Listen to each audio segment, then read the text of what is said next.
হিংসা সমস্ত নেক আমল জ্বালিয়ে ফেলে, খেয়ে ফেলে। যেভাবে লাকড়ি, আগুন লাকড়িকে জ্বালিয়ে খেয়ে ফেলে।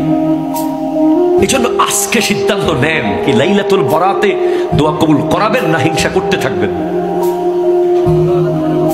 দোয়া কবুল করাবেন কে কে? ইনশাআল্লাহ। আল্লাহু আকবার। ইয়া রাসূলুল্লাহ, ইয়া গাউসুল মুস্তাগীর, জিন্দাবাদ জিন্দাবাদ জিন্দাবাদ। তাহলে আজকে থেকে হিংসা ফেলে দিয়েছে ইনশাআল্লাহ। 3 দিনের বেশি কথা না বললে দোয়া কবুল হবে না।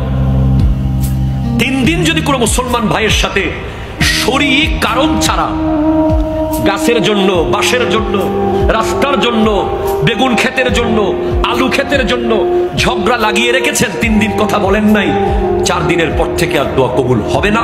সেজন্য আজকে গিয়ে কথা শুরু করতে হবে। কথা কোন ঠিক কিনা বলেন না? মনে রাখবেন, ইন্নামাল মুমিনুনা ইখওয়াতুন ফাআসলিহু বাইনা আখওয়াইকুম ওয়াত্তাকুল্লাহ লাআল্লাকুম তুরহামুন। আপনি যদি বলে ফেলেন আপনি দায়মুক্ত।